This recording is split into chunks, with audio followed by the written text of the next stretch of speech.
recording. Are you ready to roll? Oh, no, I'm just waiting.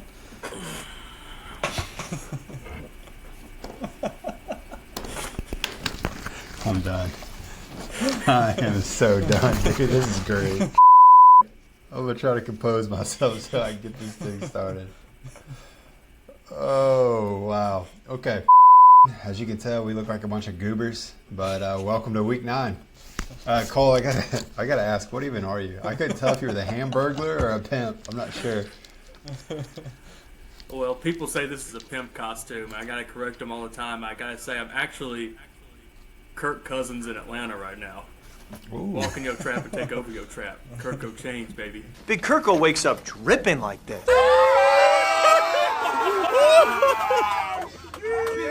Kirko Chains, I love it. And then Gabe, what do we got? King Henry, baby. King Henry. This is what happens when you last minute try to put something together. Mike Bibby. That's all I got for us. Sorry about that, boys. Oh. Let us down a little Yours bit. is probably the most accurate costume. Yeah. Like, That's true. Just need to shave my head, although we're getting close. yeah. Um, You're not just All right, jacked, so let's- you're not on steroids, but yeah, that's Close. true. Need to start lifting some weights.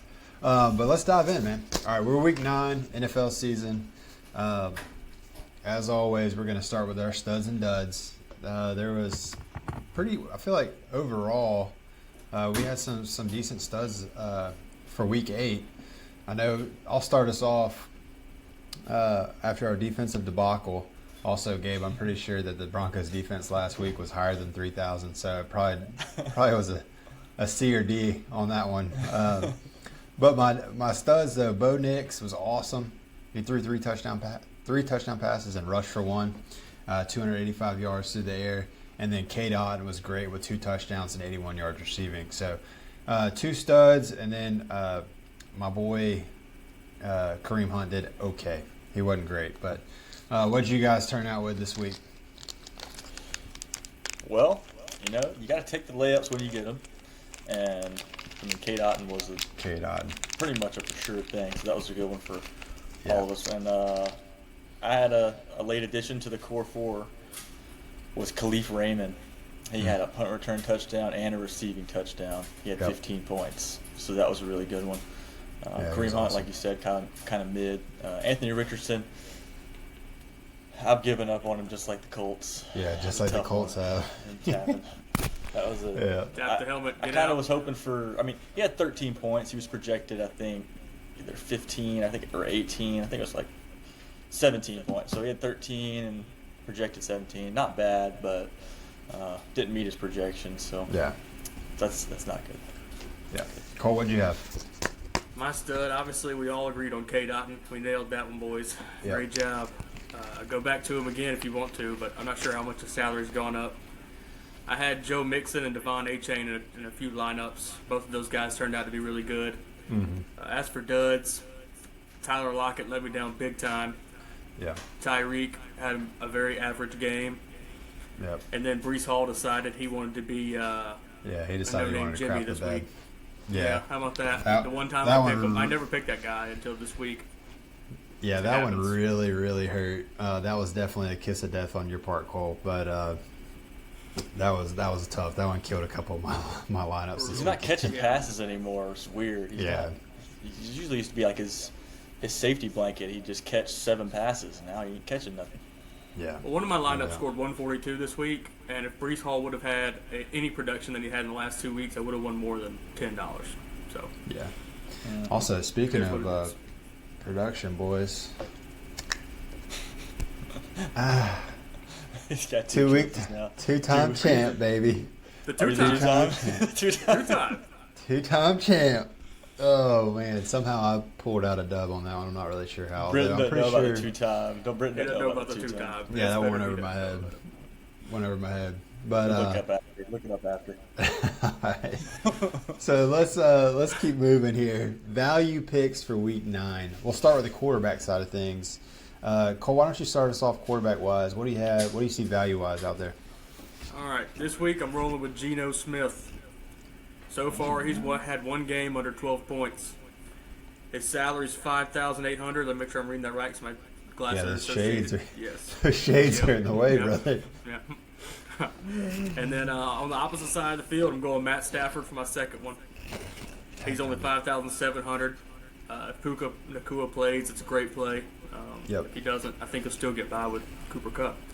Then Joe Burrow, he's only thrown 3 picks this year with 15 touchdowns. He's 6,900. Those are my 3 QBs that I'm looking at to start this week. I like it. Gabe, what you got? Well, like I said with Spencer Rattler at 4,000, you can rarely get an NFL quarterback at close to 4,000. I'm going in Bryce Young, 4,400. I really like Bryce Young this week against New Orleans. They said he's starting again, so he's scored 2 touchdowns last week against that vaunted Broncos defense. So I feel like we might have some points against the Saints. Besides that, another one, Dak Prescott, 6,300 against Atlanta. Had a good game last week with CeeDee Lamb. CeeDee Lamb dropped him like 40 points. So, I mean, Dak, 6,300. Do you like Not that? Not a bad play. Could sack that with CeeDee Lamb. I call it on the upper end.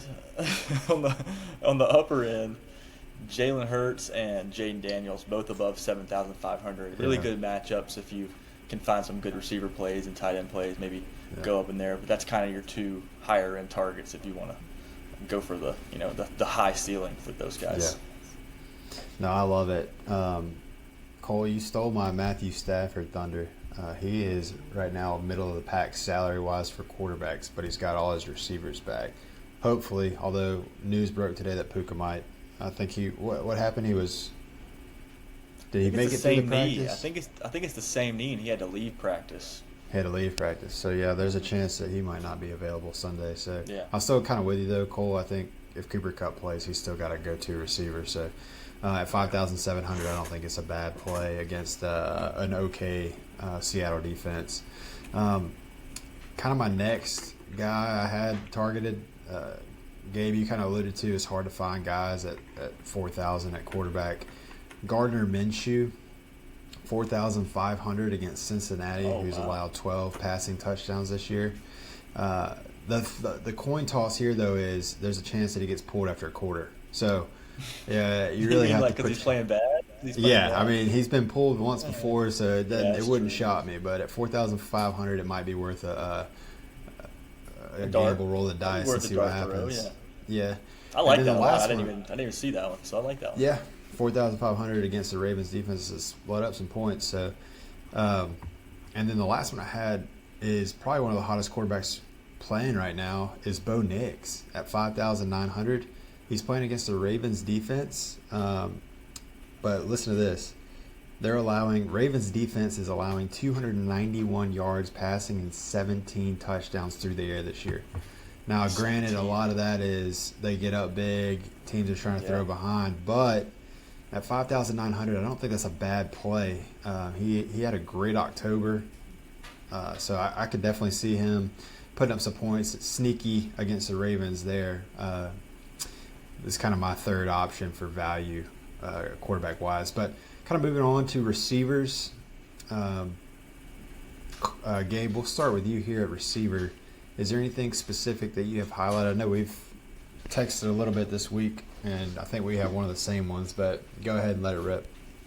Well, since we're talking about receivers and you talk about Bo Nix and Baltimore, that's like the only thing that scares me with him is that his best receiver is Cortland Sutton. And I know Baltimore's letting up a lot of yards, but they don't necessarily have a nasty receiving core that he can just throw to a lot. So I don't know.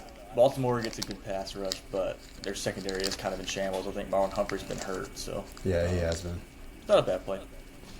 So receiver-wise, this is a guy that's kind of new to the scene with the Deontay Johnson trade, and Leggett's questionable, but Jalen Coker at 3,600, and Bryce Young likes to throw to him. So I like that this week against New Orleans. It's really cheap. Only at 3,600. Chris Olave, 3,600. Chris Olave, 6,100. No Shaheed. And Derek Carr is probably coming back. I mean, that's the lowest he's been all season, and he's going to be a for sure number one receiver there. I like it a lot. And then you kind of have to take your chances in Cleveland. One of those guys had a good game between Tillman, Elijah Moore, and Jerry Jeudy really hasn't had his game yet. So if you pick Tillman or Moore this week, you better have one lined up with Jerry Jeudy because it's going to be his week when the moment you don't pick him. That's the kiss of death right there. Yeah. And then the last one that I kind of been looking at is the Jags receiver room is like a walking ambulance right now. You got Brian Thomas with the rim injury, Christian Kirk, broken collarbone, Gabe Davis hurt. Who are they going to throw to besides Evan Ingram? Last year, Parker Washington got some good run towards the end of the season. A name that probably nobody's ever heard of, but he's a big target, and he's 3,600 as well. And he had, I think, 3 or 4 targets last week when those guys kind of went out of the game. So he's kind of the guy I'm looking at the Jags if they're kind of depleted at the receiving core there. That's good. Cole, what you got? So my value guys for receiver, I'm going. It's going to come back to bite me. Calvin Ridley this week. I'm going to take the chance. I'm going to bite. That's the breakthrough. That's the breakthrough game, and he's going to start piecing it together. I love it. Season-long fantasy teams are going to need it. Another guy I've got is Xavier Legette. And I'll tell you what, man, he's real close to breaking out here, man. He's got a great chance. He's going to be wide receiver number 1, and going against a depleted Saints secondary, and I know for experience because I watch it every Sunday. Lattimore's hurt. Adebo broke his femur, so Kool-Aid McKinstry's probably going to be guarding him. It's going to be barbecue chicken, I think. So Bryce Young, baby. Bryce Young to Legette or Coker, one of them. Man, I might start all 3 of those guys. Yeah, my last value receiver is going to be Jacoby Myers. He had a decent game. He had 6 receptions, 52 yards, and a touchdown last week against a good Chiefs defense. So I feel like he's going to be the guy to watch. He's definitely maybe the I guess you could say fringe number 2, right at number 1 for targets. With Brock Bowers being there. Yeah, so for sure. That's a guy that I expect Gardner Minshew. They had a good connection last year. He's going to get the ball to him. So those are my 3 value guys that I have picked out this week. That's good. For me this week, I've got a lot of the same with you guys, to be honest with you.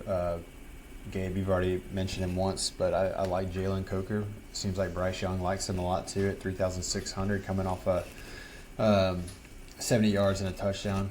Why not take a stab at him? That's so cheap. You can use your salary to go get higher running backs this week that have good matchups. I also like Cedric Tillman. Back-to-back good games under 5,000. Seems like Jameis likes him too and continues to target him. So I like those 2 guys for the cheaper end of things. And then I also had Jacoby Myers as well, Cole. I think that they're going to have to continue to look for targets somewhere. And Brock Bowers seems to be the clear-cut number 1 at this point at tight end. But Jacoby Myers seems to be right behind him at 1B when he's healthy. So I like that, and especially for me, if you're going potentially leaning Gardner Minshew this week as a starter because he's such a cheap salary, why not go ahead and stack him with Jacoby Myers and potentially get both sides of those points, if that makes sense. So that was kind of a guy we didn't mention is Jaden Reed for the Packers, 6,400. He's been kind of hovering around 7,200 the last 2 or 3 weeks, and they're going up against the Lions, who Calvin Ridley just touched for like 150-something yards or something. Like he went off with a bad quarterback. So Jordan Love and Jaden Reed could be 2 good players this week. Yeah, Jordan Love's still up in the air at this point, but if he does play, I don't mind that one bit. Oh, he's questionable?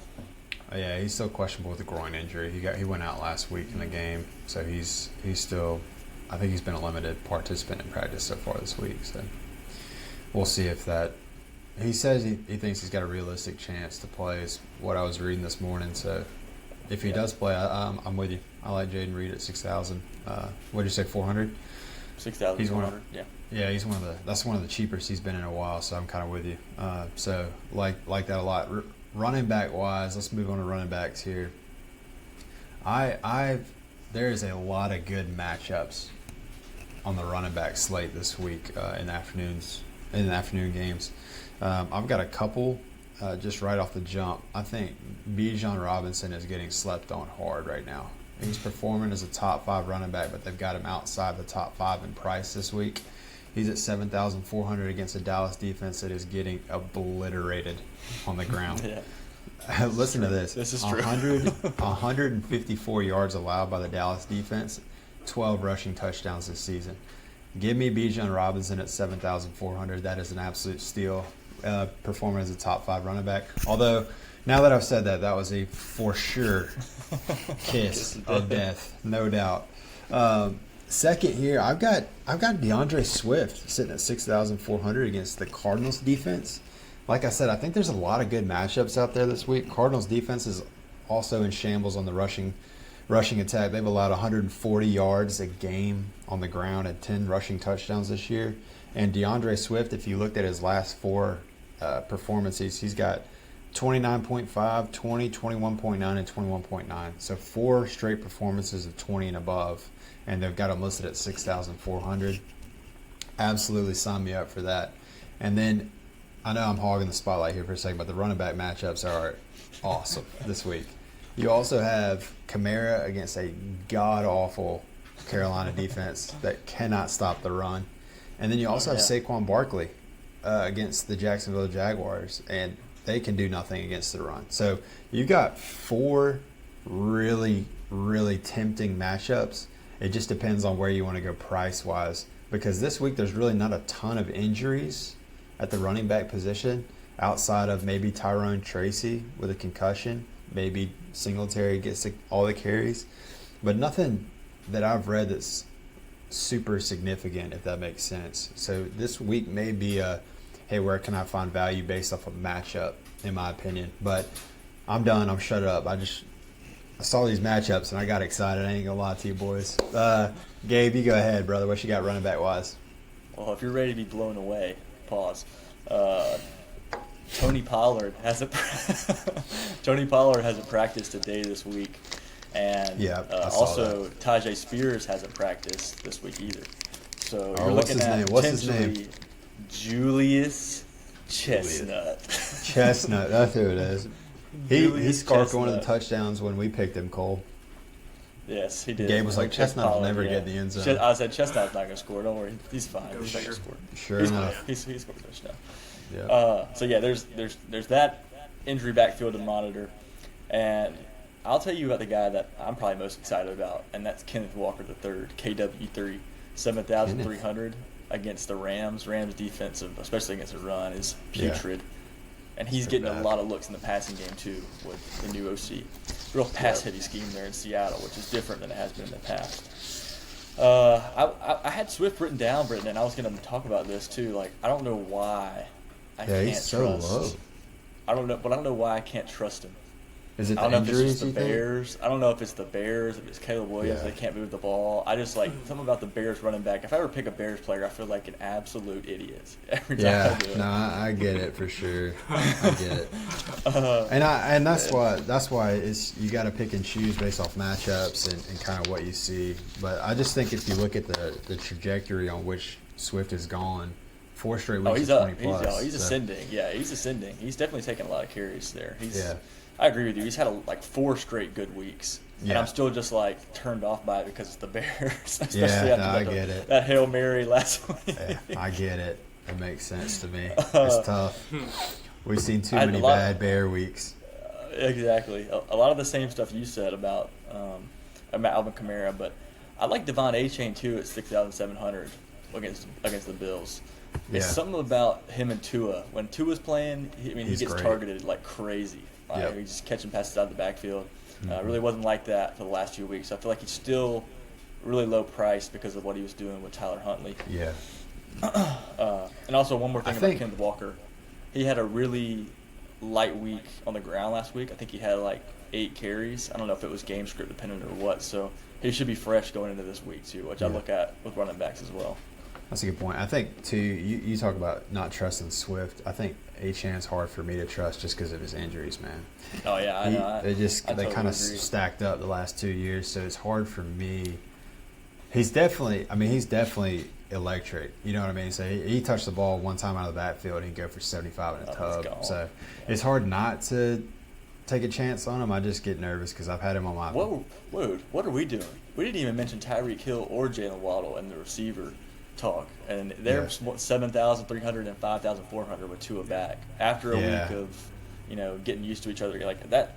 That's one that we gotta I gotta put them in the lineup somewhere. Waddle burned me last week as well. He burned me last week too, but I mean that was the first week. I kind of didn't expect him to be at full speed after the long layoff. I think the thing that concerns me is it was Arizona's defense who's been so bad. Yeah, they have been bad. But I don't know. Buffalo's defense against the pass has been pretty good, but I could see it being a really high-scoring game. But Miami, to the point, you talk about electric. I mean, both Waddle and Tyreek Hill kind of have that A-chain effect where they touch it once and it's 75 yards and touchdown. It's matchup proof. Tyreek Hill should be matchup proof. It shouldn't matter who he plays. He should be doing good either way. Yep. All right, sorry. All right, so my running backs. I mean, y'all took all of them. I think we might have named 14 of them already. So y'all took all of them right out of my mouth. Pause. Yeah, my first running back, Bijan Robinson. I think that he's just going to go out there and he's going to pound the Cowboys D.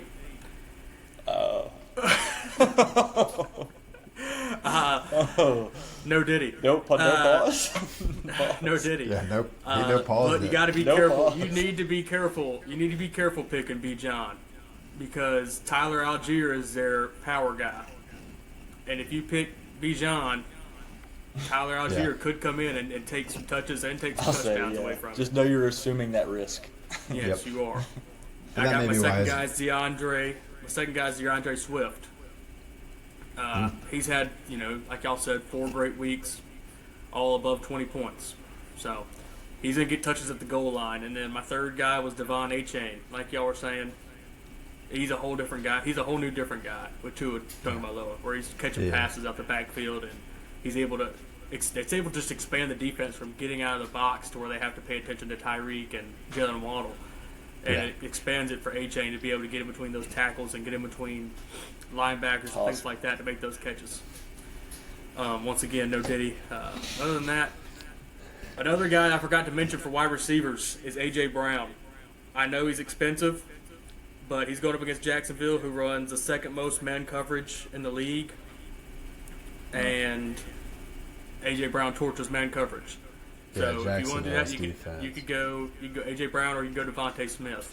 So I thought about bringing up Devontae Smith because he's under 7,000. I think he's at 6,800.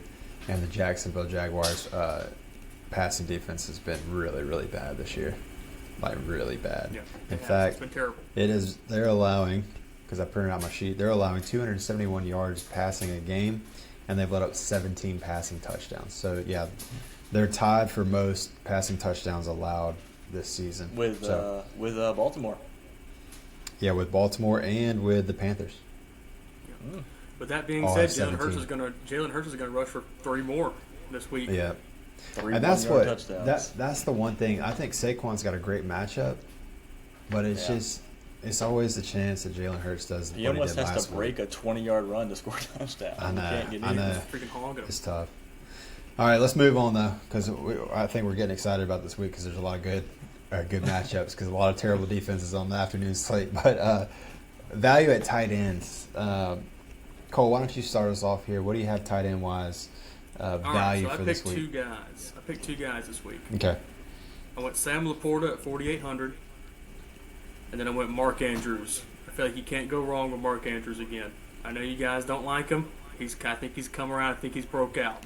Hey, in my notes, Cole, I said, "Is Mark Andrews back?" Question mark. Hands off, no touchy. I fully believe he's back. I fully believe that he's found his rhythm again, and he's got his groove back. Now, some people may say the same thing about Travis Kelce. I don't know. I think Mark Andrews is more back than Travis Kelce is right now. So I don't know, man. Those are my 2 guys that I have picked out for this week. All right. Well, who's Sam Laporta playing? Do you know off the top of your head? Green Bay, I think. Green Bay. Mm-hmm. Okay. I'm not mad at that. Yeah. Gabe? So tight end? Yeah, so Grant Calcaterra coming off of 3 catches for 58 yards, 3,400. Yep. I like that a lot. Again, he doesn't have a touchdown this year. You're not going to get many starting tight ends in a really good offense at 3,400. Especially when Goddard comes back. I mean, the week Goddard comes back will be a good week for him because he'll be relatively cheap too. He is questionable to come back this week, right?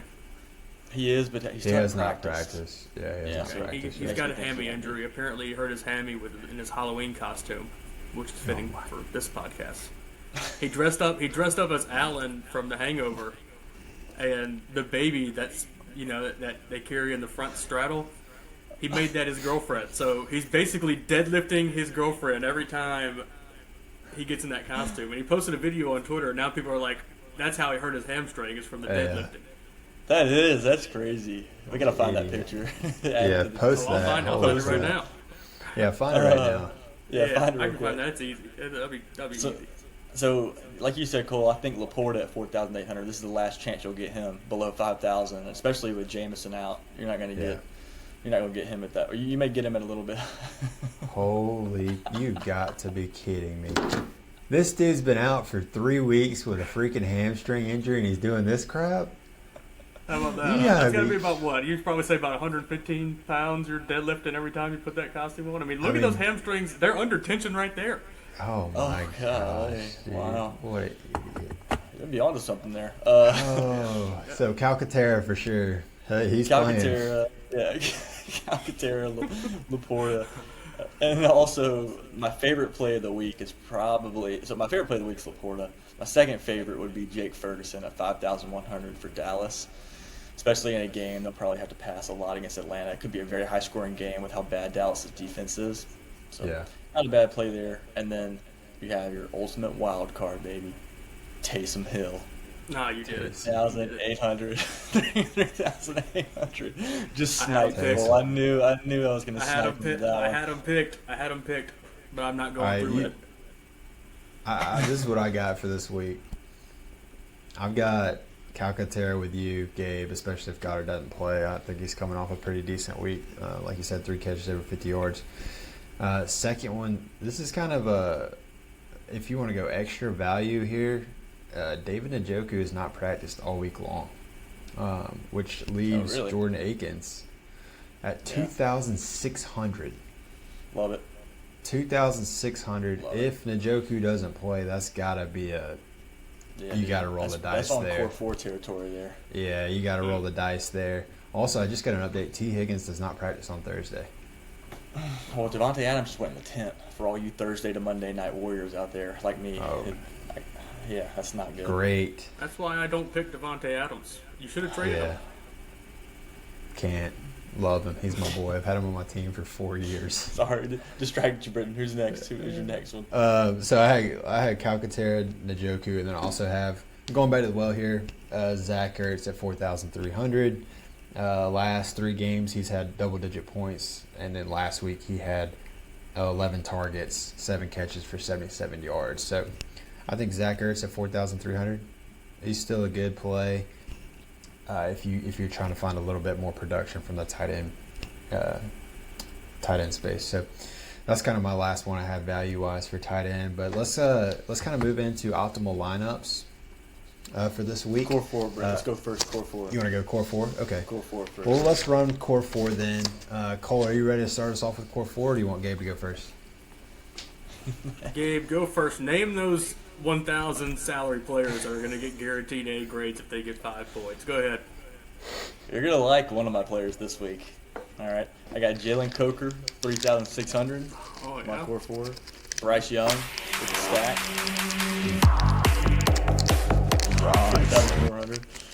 I'm going to go Sam Laporta, 4,800 as one of my core 4s. I'm going to do it. Wow. And then also Kenneth Walker, 7,300. I'm going with KW3. Wow. That might be the most expensive core 4 guy Gabe's had all season. I think it is. Unfortunately for you guys, it could change if the Titans running back room gets shaken up. We might switch it up a little bit. Yeah, I get that. Gabe, it's gonna be Sunday. It's gonna be Sunday night. Gabe's gonna be like, I changed it to Tyler Algier. Okay, look here, guys. We're gonna have to have. This is going on the TikTok channel. Okay, we're gonna discuss core 4 here. You guys give me a lot of crap about picking really cheap guys for core 4. The whole point of the core 4 I don't give you crap. Is to pick cheap guys that are great values, so that you can build your team around them with the higher salary players that have higher floors and a higher potential of getting 30, 40 points. That's the whole point of the core four. We're not picking big guys. We're not picking big guys. You go Nick Saban on you guys talking with the hands. We're not putting like massive core four guys or massive salary guys in the core four unless we're like 1,000% sure they're going to score like 40 points. And we've done that before, and Jane Daniels broke his rib after 5 points. And that's why you don't do it. Now, see, my thinking's different. I think core four, I think higher salary players that you build the rest around. And you pick those lower salary players with, so you know you're going to get the core four players that are going to score the highest, which is, you know, the Joe Mixons, the Bijan Robinsons, and those guys. And then you put Jalen Coker in there, and you build around the four guys. That's what I was expecting a core four to be. So here's my take on the core four. No, I'm just kidding. No, I'm just kidding. All right, Gabe, give us one more rundown of your core four real quick. Jalen Coker, 3,600. Bryce Young, Okay. 4,400. Sam Laporta, 4,800. And Kenneth Walker III, 7,300. But if Jordan Akins plays at 2,600, Laporta Yeah. may be getting the boot. Yep, I get that for sure. All right, Cole, you ready to do your core four? I'm ready to do my core four. I'm building my All right, house let it on rip. bricks and not on sticks. I'm going Matt Stafford. We're going Matt Stafford, QB1, my core four. Bijan Robinson, DeAndre Swift, and Calvin Ridley with the risky play at the 4 spot. Oh, that's a brick, all right. That's a brick with a crack in it down the middle of it for In sure. basketball terms. Air ball. Yeah.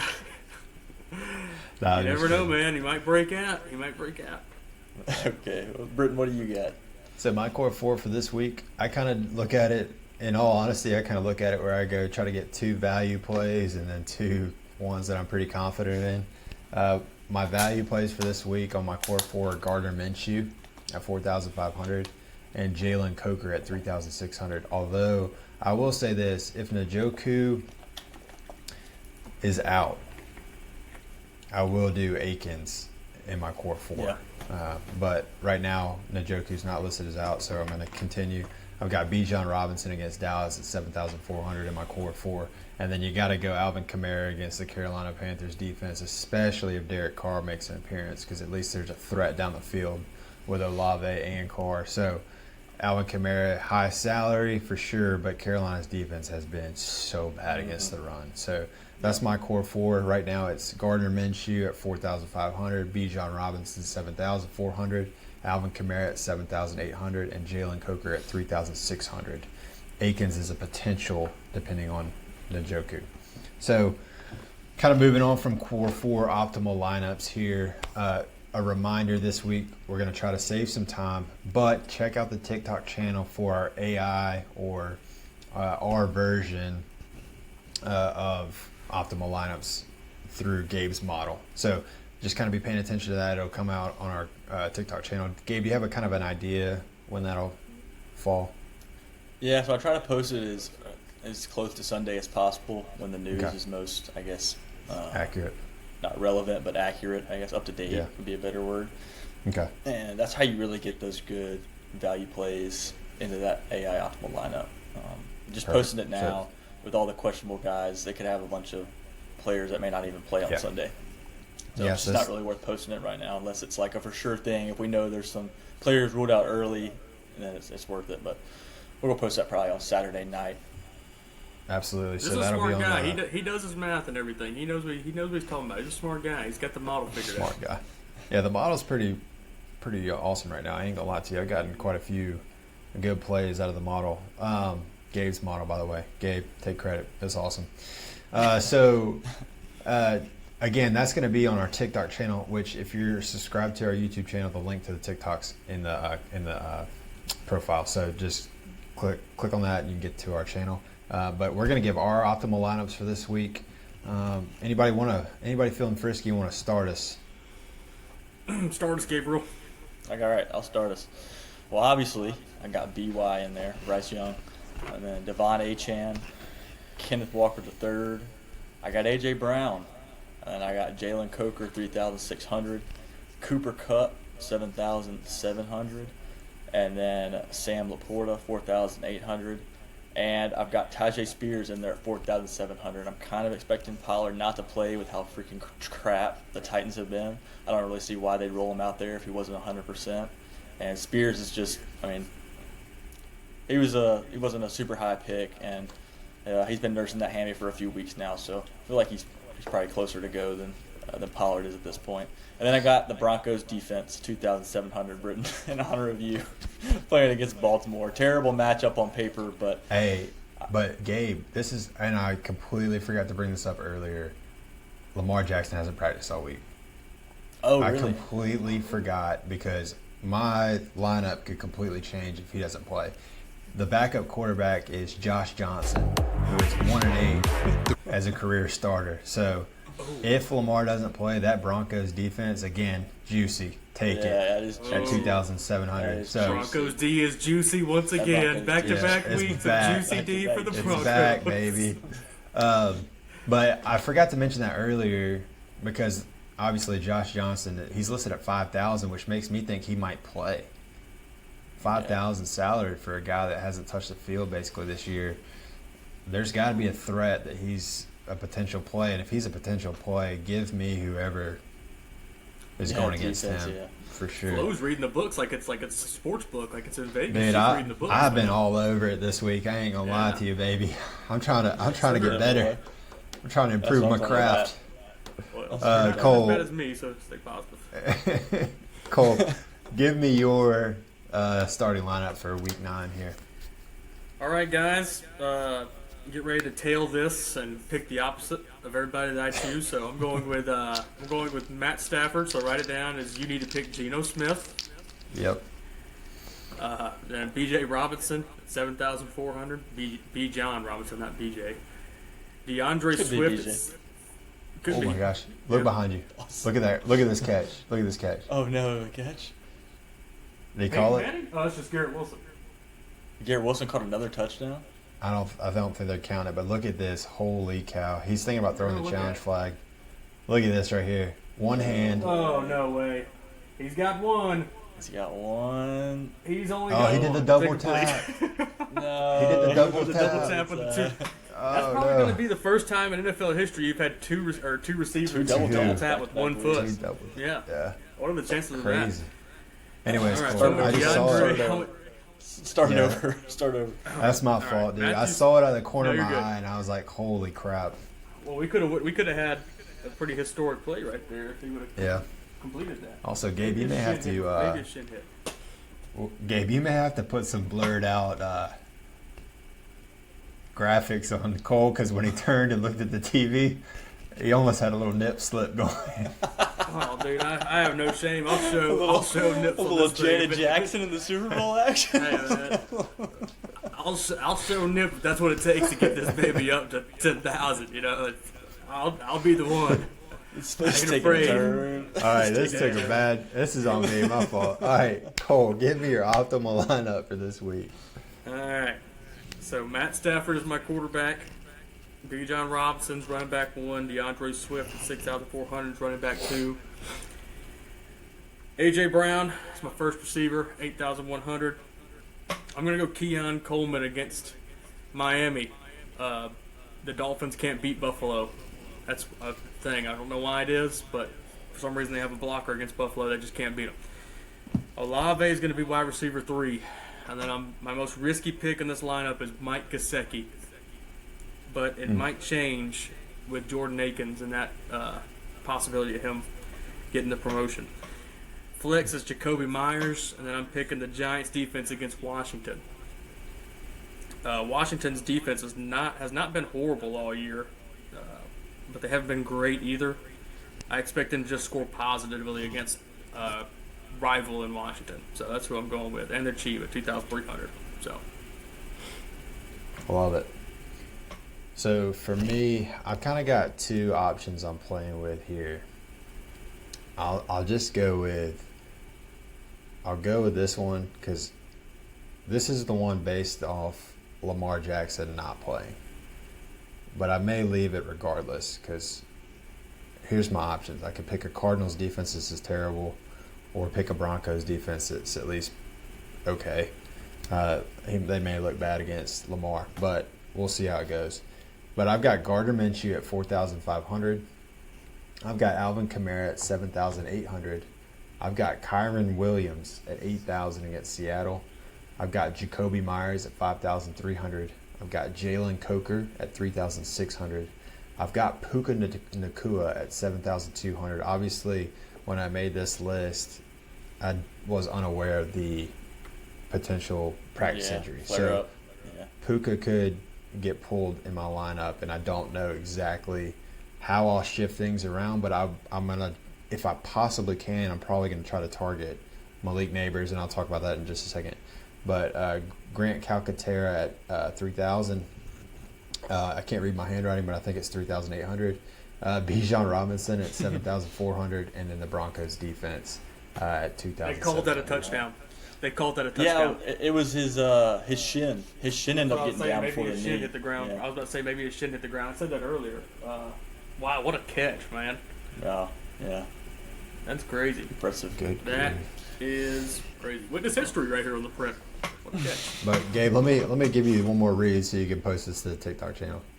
Gardner Minshew, Alvin Kamara, Saquon Barkley, Jacoby Myers, Jalen Coker, Puka Nakua, Grant Calcaterra, Bijan Robinson, and the Broncos defense. All right. Okay. All right, games we like this week. What do we got, boys? Anything you locked into? Well, obviously, New Orleans and Carolina. I like that game a lot, just due to the value plays and then just terrible defenses. Cole, I'm talking to you. Go Panthers. What else do I got on here that I like a lot? Eagles versus Jacksonville. If you could, you're gonna have to take a chance on one of those high-salaried Eagles players. One of them's gonna go off, but Yep. like I said, Jacksonville with their depleted receiving core, some good value there. And Evan Ingram is a good tight end. We didn't even mention if their receiving core is as depleted as it is. But that's me. That's what I like. The two games I'm kind of focusing in on. I like it. Cole? I like the matchup between the Seattle Seahawks and the Rams. I think that's going to be a good game. They seem to always get into barn burners every single time they play. I think there's going to be some points scored in that one. Obviously, you're going to go Dallas versus Atlanta. Those are two mediocre defenses at best. You're going to have lots of points scored in that one. The Philly-Jacksonville game is going to be fun to watch. Philly's going to put up a lot of points. Brian Thomas would probably be a good play if they're going to be playing behind the whole time for Jacksonville. Yep. And then New Orleans versus Carolina, just because I'm a fan of New Orleans. I really hope Alvin Kamara can beat the Panthers like the Panthers just getting out of an elevator or something. If you don't understand that, that's a reference to Alvin Kamara. So Oh, God. those are my picks for the games I want to watch. Man. So the ones I'm fascinated with this week have got to be Lions and Packers, especially if Jordan Love plays. That's a huge game for the division, and lots of points are going to be put on the board in that game because the Lions' defense is not great. But their Aiden offense is Hutchinson good. out for the season, so that was a big hit for that defense. Tank Dell finally caught one. Let's go, baby.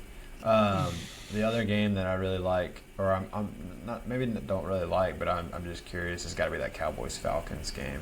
I'm just curious. I feel like there's going to be a bunch of points in that game, and I'm really hoping Bijan Robinson rushes for about 4 touchdowns. So those are kind of the two I've circled for this week. Anything else that we feel like we need to hit on? The only thing I can think of, my only little nugget that I had was Malik Neighbors is playing against the Washington Commanders. Last time he played the Commanders, he had 10 catches, 127 yards, and a touchdown. So file that away. Obviously, they'll probably try the best they possibly can to take him out of the game. But that was a fantastic performance. We'll see if he can kind of replicate that in the game 2. So we'll see. But that was kind of the only thing I felt like we needed to highlight that I had missed earlier. So you guys got anything you see out there? I'd like to say something, man. Britton, one of my favorite pictures of us together, we took a long time ago. I don't know if you remember this or not, but it's this right here. I don't know if you've ever. Let me get in the camera. There you go. Yeah. Mike Bibby, baby. Let's awesome, go. Awesome picture. Awesome time. Good times with friends. I've lost some weight since then, but hey. Oh, Lord. Right. Yeah. You and me I both. got off the roids. Yeah. Got off the roids. I got off the pizzas. I don't really have anything. I don't really have anything for a no touchy this week. I can't really think of anybody that I'm. I didn't either. That's why I kind of skipped it. I apologize, but I didn't really have anything. Agree, There's just so many good matchups. No touch. Wait, we're not gonna have no that. touchy on the no touchy. No touch. Yeah. Cole, no unless you've got a no touchy. Cole, do you have a no touchy for this week? I'm scared about Saquon Barkley, but that's okay. Yeah, but it's not a no touchy though, because I mean it's a good matchup. Yeah. That's what I was thinking. That's why I was excited about this week. I just think there's too many good matchups out there. There's value to be had. This could be, honestly, last week you could kind of throw a dart at any lineup and you're bound to get something going because there were so many points. It felt like every 5 minutes you're getting notifications on this guy scored a touchdown, this guy scored a touchdown. I would not be shocked if it's the same thing from last week and we just see points being scored left and right. So I didn't really have anything for this week, but it sounds like nobody really did. So we'll just kind of roll on. But I think that's it for me. You guys, any last minute things before I shut us down? Yeah, my parting gift to everybody. I just realized Aaron Jones going up against the Colts. 6,600. Colts defense is terrible. Wait, one more thing. How do we feel about Flacco? Stud. I'm all in. I love Flacco. Minnesota scares me, but I like Flacco. I mean, this could not have happened at a better time for the Cole Wagner fantasy team that is relying on Michael Pittman to get some production. Yeah, there you go. Some miracles. I mean, perfect timing. Flacco, carry me. Flacco, carry me away. Carry me, Flacco. Other than that, that's it. Yeah, we're getting off the rails here, boys. We're flacking off this week, baby. Yeah. I am shutting this down because we are way off the rails. Good luck, guys. Week 9. Hopefully you guys do well. Everything works out for you. Lots of points are scored. But we'll catch you guys next week for Week 10. We're out. See y'all. Happy Halloween.